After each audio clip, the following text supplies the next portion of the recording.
Okay, here we are trying to remove the differential retaining bearing that holds the differential itself in place. I got one at the top of the case and one at the bottom. These things are very stubborn. One gentleman recommended I use something called a ladyfoot pry bar that I can put underneath this lip here. But I got to be very careful since the case is made out of cast, it will crack. So I'm going to have to make myself a piece of wood to go across here to the bar to rest on. It's going to be somewhat thin, but I got these ladyfoots in several different sizes. I don't know why they call them ladyfoot, maybe because of the small foot of a female, unless you're a hobbit, I suppose.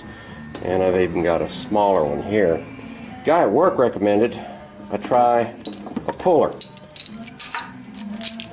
This puller fits over here. You screw this thing down and it gradually lifts the plate out. Problem is, you have to have something to press against, and that hole, as you can see, isn't filled with anything.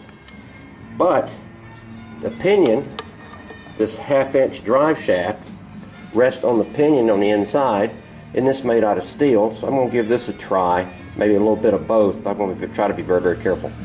Hopefully we'll have good results. I'll let you know in a while. Okay, here's an update. The puller seems to be working just fine. I'm not having to put that much pressure on it. Obviously, I'm worried about cracking the edge of these flanges. I'm not sure what they're made of. It looks appear to be cast. One interesting thing is happening. Instead of this flange coming up, the flange below, as you can see, is being pushed down.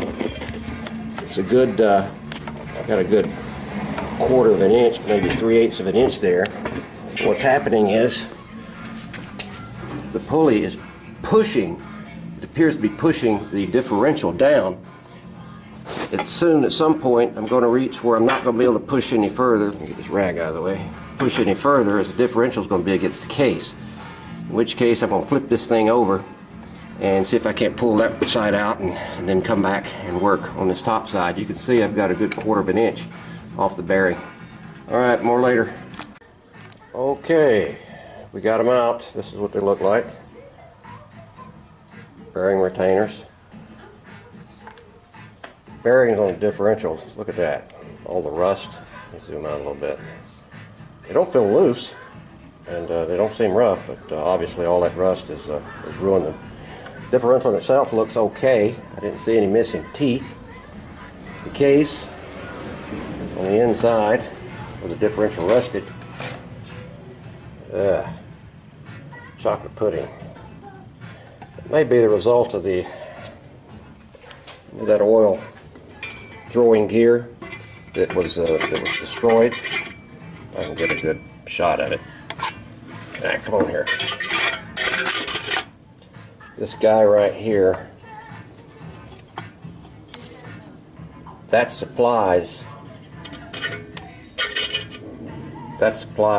oil to the back of the differential. If that thing was busted, not enough oil was getting back there, and that would account for a massive amount of sludge. Well, as soon as I get the final shaft out, which is here, I'll take this thing out, and I got a power washer, and we'll scrub it up. The decision I got to make now is I want to continue. Do I want to continue, mow the lawn, or take the dogs for a walk? Not sure. Till next time. Well, here's a bonus. I would like to say there are no animals hurt or injured or killed during the filming of my videos, but I can't say that because while I was out in the carport, the dogs, my two terriers, killed a garter snake. I guess they're good for something.